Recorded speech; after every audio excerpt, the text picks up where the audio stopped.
Next question आ चुका है दोस्तों। जैसे कि आपको पता चल रहा होगा, ग्रीन सोल्जर्स को कोविड 19 के खिलाफ बीमा कवर प्रदान करने वाला पूर्वांचल भारत का पहला टाइगर रिजर्व कौन सा रहा? तो दोस्तों सबसे पहले आपको मैं बता दूं कि अभी कोविड 19 यानी कि कोरोना वायरस के अकॉर्डिंग जो अभी बीमा कवर वाला जो एक योजना चल रहा है दोस्तों, इसमें भारत का पहला पूर्वांचल राज्य जो बना हुआ है, ये बना हुआ है अरुणाचल प्रदेश दोस्तों, जैसे कि आपको स्क्रीन पे दिख रहा है। और इसी स्क्रीन के अकॉर्डिंग मैं आपको बता दूं कि जो अरुणाचल प्रदेश है, इसमें एक वाइल्ड चाइल्ड है दोस्तों, जिसका नाम है पक्के टाइगर रिजर्व। ठीक है दोस्तों, ध्यान दीजिएगा, पक्के टाइगर रिजर्व।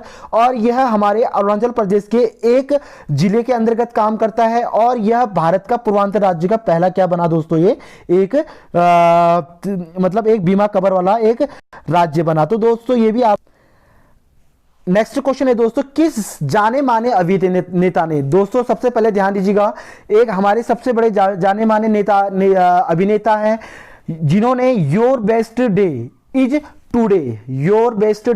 इज टुडे नामक पुस्तक लिखी हुई। यानी कि दोस्तों आपका जो दिन है दोस्तों, वो आपका आज का दिन सबसे बेस्ट दिन है। तो इस टाइप से इन्होंने एक पुस्तक लिखी हुई है, और इसके जो यह लिखा हुआ है दोस्तों, ये किस अभिनेता ने लिखा हुआ है? तो इसका नाम यहाँ पे दोस्तों, जैसे कि आपको स्क्रीन पे दिया गया है, अनुपम खेर जी। यानी कि अनुपम खेर जी काफी एक विद्वान अभिनेता है, और इन्होंने काफी चीजें यहाँ पे प्रदान की हैं दोस्तों। और इनकी जो धर्मपत्नी है, जिनका नाम किरण खेर है दोस्तों, वह अभी हमारे लोकसभा के क्या हैं दोस्तों, सदस्य भी हैं, ये आपको पता होना चाहिए। और इस पुस्तक में उन्होंने देशव्यापी लॉकडाउन के दौरान अपने अनुभव साझा किए। यानी कि जो अभी आपको पता होगा कि लॉकडाउन लगा हुआ था भारत में, मार्च यानी कि 21 मार्च से स्टार्ट हुआ था, 23 मार्च से स्टार्ट हुआ था। और 23 मार्च से जब यह लगा दोस्तों, तो यहाँ पे आपको पता होगा कि मई जून जुलाई अगस्त सितंबर तक लगभग पूरे भारत में लॉकडाउन का माहौल रहा, और इसमें काफी चीजें देखने को मिली। तो इन्हीं चीजों को यहाँ पे इन्होंने क्या कर रखा है दोस्तों, दर्शाया हुआ है। तो इसी के साथ है नेक्स्ट क्वेश्चन। नेक्स्ट है दोस्तों आपका, नेक्स्ट है दोस्तों, किसने आईपीएल टीम ने आईपीएल 2020 का खिताब जीता हुआ है? दोस्तों आपको पता होगा कि अभी आईपीएल चला हुआ था, और आईपीएल के अंतर्गत क्या क्या चीजें हुई हैं, उनकी सारी जानकारी हम आपको नेक्स्ट वीडियोस में देंगे। बट यहाँ पे जो हम आपको बताने जा रहे हैं, ये भी काफी इंपॉर्टेंट है आप लोगों के लिए, कि 2020 का जो खिताब जीता हुआ, ये जीता हुआ दोस्तों मुंबई इंडियंस ने। आपको पता होना चाहिए 2018 2019 में भी लगभग मुंबई इंडियंस ने जीत हासिल की हुई है। और टोटल अगर मैं जीत हासिल की बात करूं, तो यह 5 बार मुंबई इंडियंस इस खिताब को जीत चुकी है दोस्तों। आईपीएल यानी कि इंडियन प्रीमियर लीग इसका फुल फॉर्म है, यह आपको पता होना चाहिए। इसकी शुरुआत 2008 में हुई थी दोस्तों, और पहला जो जीतने वाला जो पुरस्कार, मतलब जिसने खिताब जीता था, वो राजस्थान था दोस्तों, यह आपको पता होना चाहिए। यानी कि राजस्थान ने इसको जीता हुआ था। और आईपीएल यानी कि मुंबई इंडियंस ने इसको 5वीं बार इसकी जीत क्या कर रखी है, हासिल कर रखी है दोस्तों। अब आया दोस्तों सबसे इंपॉर्टेंट क्वेश्चन, प्रत्येक वर्ष दिसंबर माह में हॉर्नबिल फेस्टिवल किस पूर्वांचल राज्य में बनाया जाता है? दोस्तों ये काफी पूछा गया क्वेश्चन है, और काफी इंपॉर्टेंट भी है कि हॉर्नबिल फेस्टिवल किस राज्य में बनाया जाता है, इनकी पूर्वांचल राज्य में बनाया जाता है दोस्तों ये। तो यह बनाया जाता है दोस्तों नागालैंड में। सबसे पहले आपको पता होना चाहिए, नागालैंड में इसको बनाया जाता है। और नागालैंड सरकार ने इस वर्ष हॉर्नबिल महोत्सव वर्चुअली मनाने का फैसला किया था दोस्तों। आपको पता होगा कि यह काफी धूमधाम से बनाया जाता था, बट इस बार कोविड 19 के कारण इस महोत्सव को ज्यादा धूमधाम से ना बना के एक सामान्य तरह से बनाने की क्या की दोस्तों, घोषणा की। तो यह भी काफी इंपॉर्टेंट क्वेश्चन है आप लोगों के लिए। नेक्स्ट है दोस्तों आपके लिए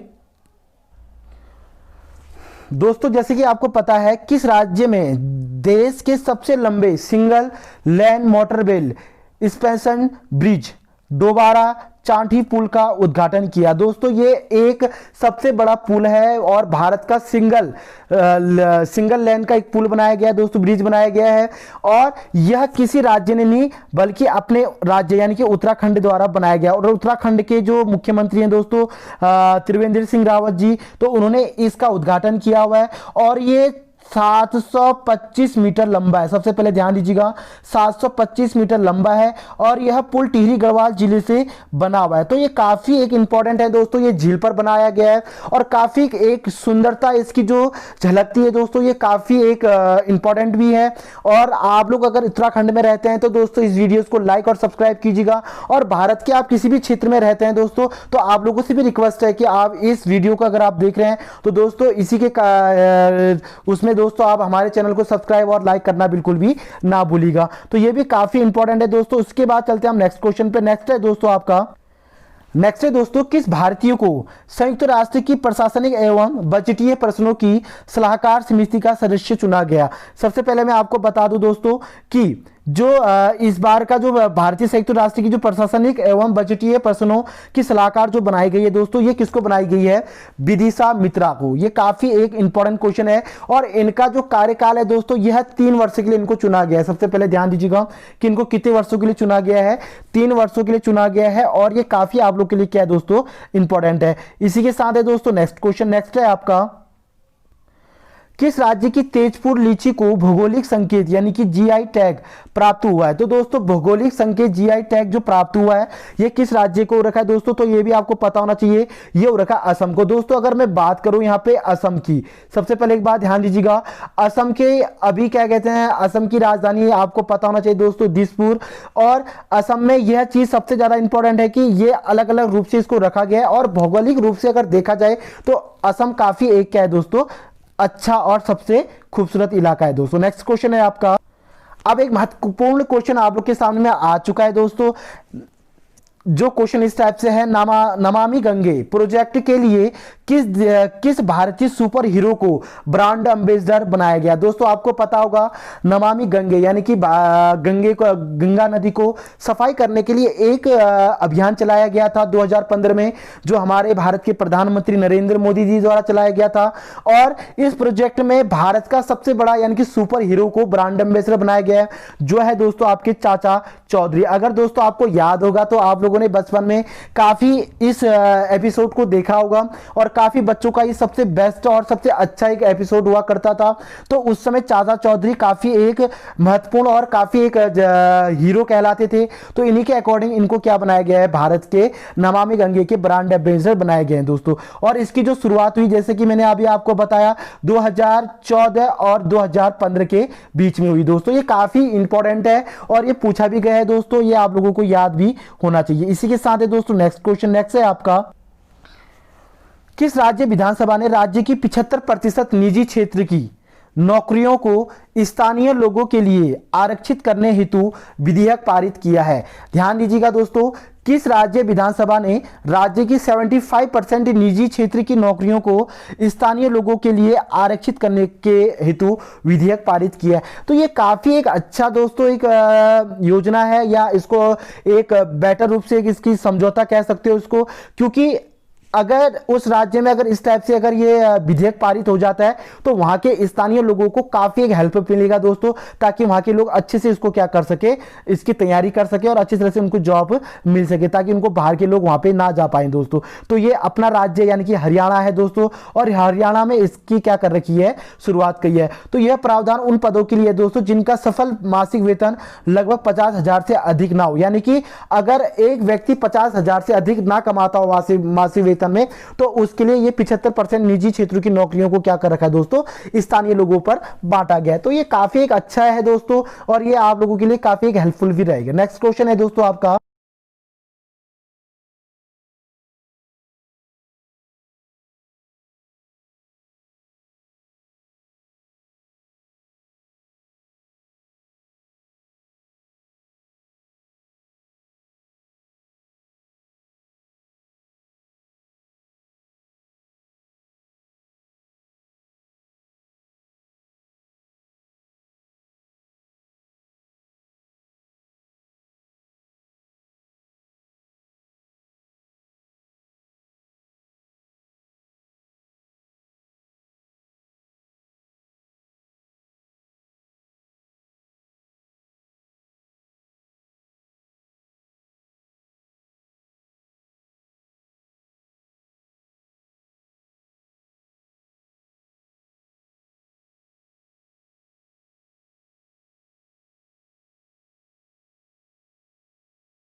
नेक्स्ट क्वेश्चन है दोस्तों, संघाई सहयोग संगठन SCO यानी कि ये एक संघाई संगठन के अकॉर्डिंग काम करता है दोस्तों, जिसका फुल फॉर्म है संघाई सहयोग संगठन यानी कि SCO के राष्ट्र अध्यक्षों के 20वें सम्मेलन में भारत का नेतृत्व किसने किया।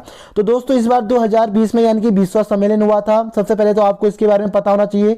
अगर मैं इसके बारे में थोड़ी सी आपको जानकारी दूं दोस्तों, तो यहाँ पे सबसे पहले एक बात क्लियर करा दूं कि इस बार 2020 का जो संघाई सम्मेलन हो रखा है दोस्तों, ये 20वां, तो ये रसिया के राष्ट्रपति यानी कि व्लादिमीर पुतिन द्वारा किया गया है दोस्तों। ये आपको पता होना चाहिए, यानी कि रसिया की राजधानी दोस्तों आपको पता होना चाहिए आपको मॉस्को, और रसिया के अभी प्रेजेंट में जो प्रेसिडेंट हैं वो आपके कौन है, व्लादिमीर पुतिन जी हैं। तो इन्होंने इस बार इसका बैठक की अध्यक्षता की दोस्तों, और इसमें भारत के यानी कि भारत के किस सदस्य ने इसमें भाग लिया।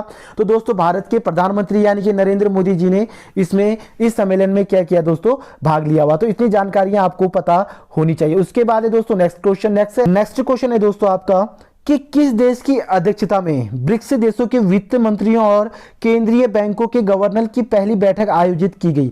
सबसे पहले एक बात ध्यान दीजिएगा दोस्तों, ब्रिक्स है क्या। सबसे पहले अगर मैं बता दूं तो यह एक 5 देशों का एक सम्मेलन है दोस्तों, एक बैंक है ये ब्रिक्स देशों का, यानी कि 5 देश इसमें दोस्तों, और इसमें अपना भारत भी क्या है दोस्तों, सम्मिलित है। और इसकी जो शुरुआत हुई थी दोस्तों, ये हुई थी 2009 में। अगर आप इसको क्लियर करना चाहो तो आप लोग इसको इस टाइप से भी क्लियर कर सकते हैं कि 2009 में इसकी क्या हुई थी, स्थापना हुई थी। और यह इसमें 5 देश क्या करते हैं दोस्तों, कार्यरत है। सबसे पहले आपको इतना पता होना चाहिए। उसके बाद अगर दोस्तों मैं बात करूं ब्रिक्स में, तो यहां पे जो बैठक के जो गवर्नर की पहली बैठक की जो आयोजित की गई है दोस्तों, ये किसने की है दोस्तों, ये की है रसिया ने। आप देखिएगा देश के वित्त मंत्री निर्मला सीतारमण ने इस बैठक में हिस्सा लिया था, यानी कि जो हमारे भारत की जो फाइनेंशियल मिनिस्टर है यानी कि वित्त मंत्री है दोस्तों निर्मला सीतारमण जी, तो उन्होंने इस बैठक में क्या लिया हुआ है, भाग लिया हुआ है दोस्तों। मैं आपको अगर इसकी जानकारियां दूं तो ये 5 देशों का एक सम्मेलन है, यानी कि एक समूह है दोस्तों, और यह एक ऐसे देशों का समूह है जिसमें बैंकों के अकॉर्डिंग क्या करते हैं, यहां पे काम करते हैं, यानी कि पैसे इकट्ठा करके हर देश क्या करते हैं, इसको एक बैंक मतलब इसका एक बैंक बनाया गया है, और उसी बैंक के अंतर्गत ये लोग क्या करते हैं दोस्तों, काम करते हैं। तो इतनी आपको जानकारियां पता